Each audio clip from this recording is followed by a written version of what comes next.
Good morning વિદ્યાર્થી મિત્રો. સંકલ્પ international school Nikol, GB Patel sir, subject account, 12th commerce, Gujarati medium, part 1, chapter number 5. આપણે 19 દાખલા સુધી કમ્પ્લીટ કર્યું છે. હવે આપણો દાખલા નંબર 20 આવશે. તો 20મા દાખલાની અંદર તમને જે માહિતી આપેલી છે એ પહેલાં આપણે જોઈએ. એના પરથી હવે આપણે દાખલો ગણવાની શું કરવાની છે, શરૂઆત. તો પહેલાં તમને દાખલામાં માહિતી જે આપી છે પહેલાં શાંતિથી જોવાની. તો દાખલામાં તમને જે માહિતી આપેલી છે કે મિત, જીત અને નીલ 3:2:1 પ્રમાણમાં નફો નુકસાન વહેંચે છે.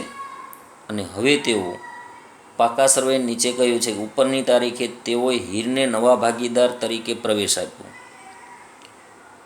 પ્રવેશની શરતો નીચે મુજબ હતી. હવે પહેલું કીધું છે કે મિત તેના નફામાંથી 1/8 ભાગ, જ્યારે નીલ તેના નફામાંથી 1/24 ભાગ હીરની તરફેણમાં ત્યાગ કરશે. તો આપણે હવાલાની ગણતરી જોતા પહેલાં આપણે રેગ્યુલર એન્ટ્રી જે મૂકીએ છીએ પહેલાં એટલી મૂકી દેવાની. તો રેગ્યુલર એન્ટ્રીમાં તમે જોશો તો સૌ પ્રથમ મૂડી ખાતાની અંદર આપણને જે માહિતીઓ આપી છે એ માહિતીઓની અંદર સૌ પહેલાં આપણે મૂડીની બાકી લખતા. તો પાકા સરવૈયાની અંદર મૂડી ખાતાની અંદર જમા બાજુ બાકી આગળ લાવ્યા. એકની 1 લાખ મૂડી, બીજાની 75,000, ત્રીજાની 25,000 છે. એ આપણે પહેલાં મૂકી દેવાની. પછી જે અનામત આપી હોય એની આપણે ભાગીદારો વચ્ચે શું કરી દેતા, વહેંચણી. તો સામાન્ય અનામત તમને 12,000 રૂપિયા આપેલું છે. અને ત્રણેય જૂના ભાગીદારોનું જૂનું પ્રમાણ આપેલું છે 3:2:1. તો સામાન્ય અનામતની વહેંચણી તમે 12,000ની કરશો તો પહેલાંના ભાગે 6,000 આવશે, પછી 4,000 આવશે અને છેલ્લે ભાગીદારને 2,000 આવશે. આવું વહેંચણી તમે આગળના ચેપ્ટરોમાં પણ શીખી ગયા છો. ત્યાર પછી તમને રોકાણ અનામત આપેલું છે. હવે રોકાણ અનામત આપ્યું છે 20,000, પણ તમને હવાલા નંબર 3માં એવું કીધું છે કે રોકાણોની બજાર કિંમત 52,000 છે, જે ચોપડે લાવવી. અને તમને ચોપડીમાં પાકું સરવું આપ્યું છે ને, એમાં મિલકત બાજુ રોકાણો છે 60,000ના. તો 60,000ના રોકાણનું મૂલ્ય 52,000 થઈ ગયું, તો 8,000 કિંમત ઘટી ગઈ. તો એની સામે આપણે અનામત રૂપે 20,000 રૂપિયા રોકાણ અનામત રાખ્યું છે. તો 8,000 રૂપિયા એમાંથી નુકસાન તરીકે માંડી વળાશે. અને બાકીના જે 12,000 રૂપિયા વધ્યા એ ભાગીદારો વચ્ચે વહેંચી દેવા પડે. તો રોકાણ અનામત ભાગીદારો વચ્ચે પાછું 3:2:1 પ્રમાણમાં વહેંચો તો વળી 6,000, 4,000 અને 2,000 મળશે ત્રણેયને. હવે તમે રોકડની બાકી મિલકત બાજુ જોશો તો 26,000 આપી છે. તો રોકડ ખાતું કે બેંક ખાતું આપણે બનાવીએ છીએ એમાં હંમેશા આપણે ઉધાર બાજુ લખીએ છીએ પહેલું બાકી આગળ લાવ્યા 26,000. આ રીતે પહેલાં બધી બાકીઓ લખી દેવાની. હવે આપણને કોઈ પાકા સર્વેમાં જૂની પાઘડી આપી નથી. હવે આપણે બીજા હવાલામાં જે પાઘડીનું મૂલ્યાંકન કહ્યું છે તો એ જાણવા માટે આપણે પહેલાં ત્યાગનું પ્રમાણ શોધવું પડે. અને ત્યાર પછી પાઘડી કેટલી લાવશે રોકડમાં એના માટે જરૂરી ગણતરી આપણે કરવી પડે. તો જરૂરી ગણતરીમાં જોવા જઈએ તો અહીં આપણને છેલ્લો હવાલો જે 7મો આપેલો છે એમાં બધા ભાગીદારોની મૂડી નવા નફા નુકસાનના પ્રમાણમાં રાખવાની છે. તો આપણે ત્યાગનું પ્રમાણ તો સરળતાથી મેળવી શકીએ, કારણ કે પહેલા હવાલામાં એવું કીધું છે કે મિત તેના નફામાંથી 1/8 ભાગ અને બીજા એક ભાગીદાર નીલ છે એ 1/24 ભાગ ત્યાગ કરે છે. આ બે ભાગીદાર ત્યાગ કરે તો એનું ત્યાગનું પ્રમાણ શોધવાનું થાય. તો આપણે 2/24 કરવા હોય તો આને 3 વડે ગુણવા પડે. 3 એકા 3 એટલે એનો ભાગ 3/24 થાય. આનો 1/24 આપેલો છે, 2/24 થઈ ગયા એટલે ત્યાગનું પ્રમાણ આવ્યું 3:1. હવે પાઘડીનું મૂલ્યાંકન બીજા હવાલામાં કીધું છે 60,000 થયું અને હીર તેના ભાગની પાઘડી રોકડમાં લાવશે. એટલે હીરની પાઘડી 60,000 ગુણ્યા, હવે જો અહીંયા બધાનું નવું પ્રમાણ શોધ્યું છે એના આધારે નક્કી કરવાની.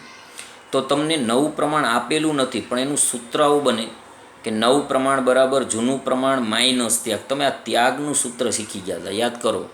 એમાં આપણે એવું લીધું હતું ત્યાગ અહીંયા હોત તો ત્યાગ બરાબર તમે સૂત્ર એવું લીધું જૂનું પ્રમાણ માઇનસ નવું પ્રમાણ, અથવા જૂનો ભાગ માઇનસ નવો ભાગ.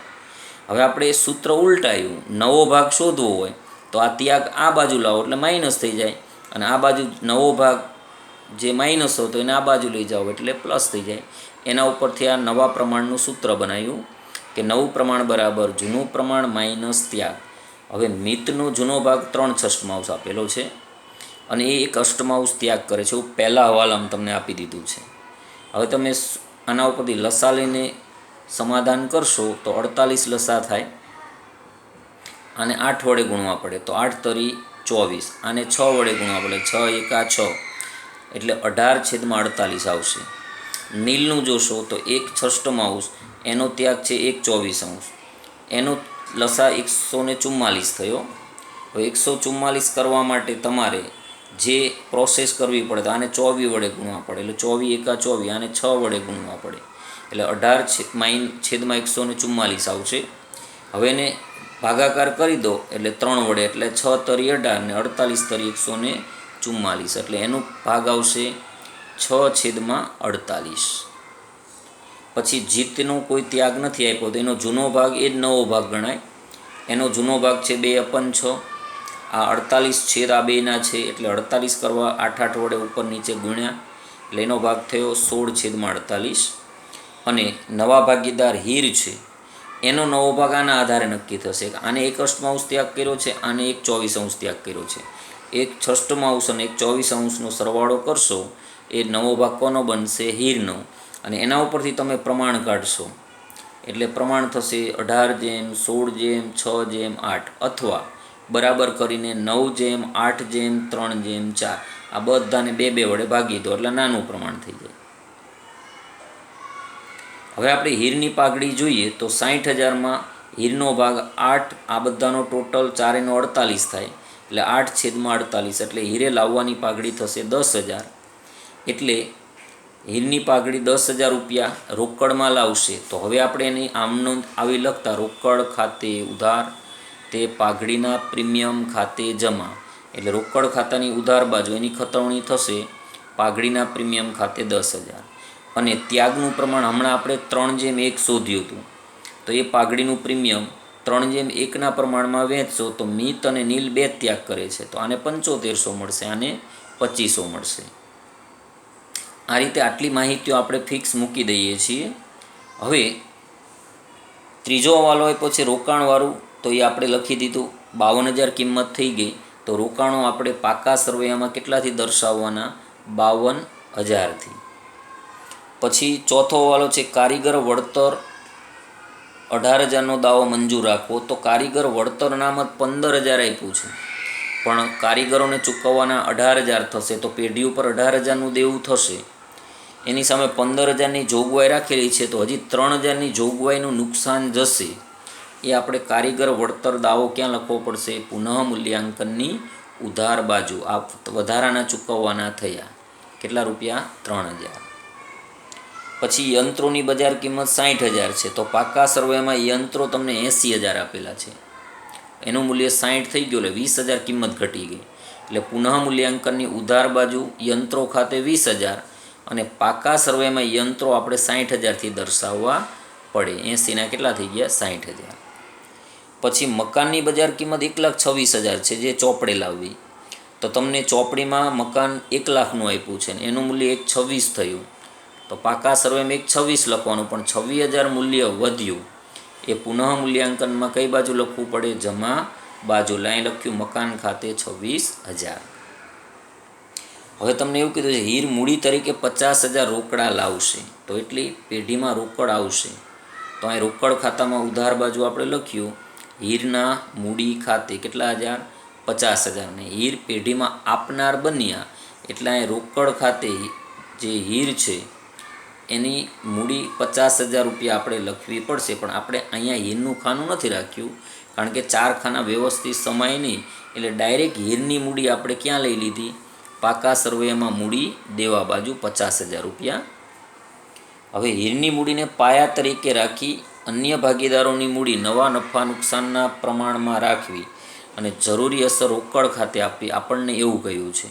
તો હવે આપણે ગણતરી બધા ભાગીદારોની મૂડી શોધવા માટેની કરવાની કે ભાગીદારોની નવી મૂડી કેટલી રહેશે. તો અહીંયા આપણે જોયું કે હીરનો ભાગ 4 છે, આનો પહેલાનો ભાગ 9, બીજાનો 8, ત્રીજાનો 3 છે. તો આને આધાર તરીકે લેવાના. આપણે એવું કહી શકાય કે હીર 4 ભાગ મેળવે ત્યારે મૂડી કેટલા લાયા છે? 50,000. આપણે અહીં હમણાં જ જોયું. તો પહેલા ભાગીદાર છે એનો 9 ભાગ છે, તો આપણે એના ઉપરથી કહી શકાય 4 ભાગે હીરની મૂડી 50,000. તો પહેલા ભાગીદાર જે મિત છે એની 9 ભાગે મૂડી કેટલી? તો આ બેનો ગુણાકાર થશે, તો 50,000 ગુણ્યા 9 ભાગ્યા 4, તો એની મૂડી થશે 1,12,500. આવું બધાનું કરવાનું. વળી ફરી સૂત્ર તમે આવું જ મૂકી શકો, 4 ભાગે મૂડી 50,000. તો બીજા ભાગીદાર કોણ છે? જીત. તો જીતની 8 ભાગે કેટલી? તો એનો જવાબ તમને મળશે 37,000. નીલની મૂડી કેટલી મળશે? 37,500. એ જ રીતે તમે જીતની મૂડીનું કરશો તો એનો તમને જવાબ મળશે કેટલો? 1,00,000 રૂપિયા. આ સૂત્ર પ્રમાણે 4 ભાગે આટલા, બધામાં 4 ભાગે 50,000, તો આ બદલતું જાઓ. 9 ભાગે કેટલા, પછી 4 ભાગે 50,000, તો 8 ભાગે કેટલા, એવી રીતે કરતા જશો તો તમને આ રકમ મળશે. તો નીલની મૂડી મળશે 37,500, જીતની મૂડી મળશે 1,00,000 રૂપિયા. તો આ બધાની મૂડી જે ત્રણેયની શોધી આપણે, 1,12,500, આની 1,00,000, આની 37,500, એ આપણે અહીંયા બાકી આગળ લઈ ગયા તરીકે પહેલાં મૂકી દેવાની. તો આની 1,12,500 મૂકી, આની 1,00,000, આની 37,500. તો હવે ચેક કરવાનું, જો મિતનો સરવાળો જે છે એ આ બાજુ વધી જશે, આ બે રકમનો ટોટલ 1,21,000 થશે, એટલા જ આ બાજુ તમે મૂકશો તો આનો સરવાળો આ બાજુ વધી જાય છે મિતનો 1,21,000, એટલે એટલો સરવાળો તમે આ બાજુ મૂકશો તો અહીંયા રકમ ખૂટશે 8,500. આ રકમ આપણે મૂકી નહોતી, તો આ ખૂટતી રકમ મળી એ રોકડ મિત લઈ જશે, કારણ કે એની જમા બાકી વધી ગઈ. એને મૂડી રાખવાની છે 1,12,500, પણ એની નીકળી 1,21, એટલે એને લઈ જવાના કેટલા થયા? 8,500. એટલે મિત છે એને આટલી મૂડી રાખવા માટે એને આ વધારાના રૂપિયા આટલા નીકળ્યા છે એના જમા પેઢીમાં, એ મિત લઈ જશે, એટલે લેનાર બન્યો, એટલે એના મૂડી ખાતે ઉધાર થયા. પણ પેઢીમાંથી આટલી રોકડ જાય તો રોકડ ખાતામાં જમા બાજુ લખવું પડે. તો રોકડ ખાતામાં જમા બાજુ તમે જોશો તો અહીં લખ્યું આપણે મિતના મૂડી ખાતે રકમ 8,500. મતલબ કે તમે આ રકમ મૂકી દીધા પછી ચેક કરવાનું કોનો સરવાળો કઈ બાજુ વધે છે. જે સરવાળો જે બાજુ વધતો એ પહેલાં મૂકવાનો, અને વિરુદ્ધ બાજુ જે ખૂટતી રકમ મળે અહીંયા કયા ખાતે લખી દેવાનું? રોકડ ખાતે. જો આ બાજુ ખૂટતા ત્યાં લખી દેવાનું. હવે તમે બીજાનું ચેક કરશો તો જીતનો સરવાળો આ બાજુ 1,00,000 રૂપિયા થાય છે. 1,00,000 મૂડી રાખવા એટલા જ આ બાજુ મૂકશો, એમાંથી આ રકમો બાદ કરશો ને અહીં સુધીની, તો અહીં એની રકમ 16,000 ખૂટે છે. તો 1,00,000 મૂડી રાખવા એને 16,000 લાવવા પડશે. એ પેઢીને 16,000 આપશે તો એ આપનાર બન્યા, એટલે એના મૂડી ખાતે જમા, અને એટલી પેઢીમાં રોકડ આવશે, એટલે રોકડ ખાતામાં ઉધાર બાજુ 16,000 આપણે લખ્યા છે. જુઓ અહીંયા લખ્યું જીતના મૂડી ખાતે. તો આ રીતે તમે ત્રીજાની મૂડી જોશો તો એની 37,500 રાખવાની છે, પણ એનો સરવાળો આ બાજુ વધી જાય છે, 57,000 થાય છે ત્રીજાનો. તો 57,000 આ બાજુ લખ્યા, એમાંથી તમે 37,500 બાદ કરશો તો એણે પણ લઈ જવાના કેટલા થશે? 19,500. તો આટલી પાછી પેઢીમાંથી રોકડ જાય તો રોકડ ખાતામાં જમા બાજુ આપણે લખ્યું નીલના મૂડી ખાતે 19,500. હવે તમે રોકડ ખાતું બંધ કરશો તો આ બાજુનું ટોટલ થશે 1,02,000, એટલા જ આ બાજુ લખ્યા, તો અહીં બાકી આગળ લઈ ગયા કેટલી મળશે? 74,000. અને એ રોકડ તમારે લઈ જવી પડે મિલકત લેણા સાઈડ, અહીંયા રોકડ ખાતે 74,000.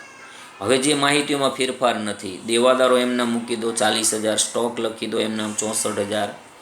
આ બાજુ જે માહિતીઓ છે એમાં કારીગર નફા ભાગ ભંડોળ 35,000 મૂકી દો, કામદાર બચત ખાતા 40,000 આપેલા છે એ એમના મૂકી દો, લેણદારો આપેલા છે 23,000 એ એમના મૂકી દો.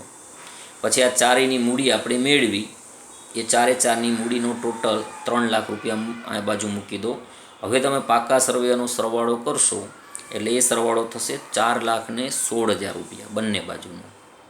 તો આ રીતે સૌ પ્રથમ હીરની મૂડીને આધાર તરીકે લીધી છે, તો એનો ભાગ 4 હતો, એના આધારે દરેક ભાગીદારની આપણે નવી મૂડી શોધી, એને પહેલાં શેના તરીકે મૂકી દેવાના? બાકી આગળ લઈ ગયા તરીકે. અને પછી જેની રકમ જે બાજુ ખૂટે ત્યાં રોકડ ખાતે લખવાનું અને એનાથી વિરુદ્ધ કયા ખાતામાં લખવાનું? રોકડ ખાતાની અંદર. તો આ રીતે આ છેલ્લો દાખલો હતો મિત્રો. અહીંયા તમારું ચેપ્ટર નંબર 5 ભાગીદાર પ્રવેશ અહીંયા આપણે ફિનિશ કરીએ છીએ. આવતા પિરિયડથી હવે નવું ચેપ્ટર આપણું શરૂ થઈ જશે.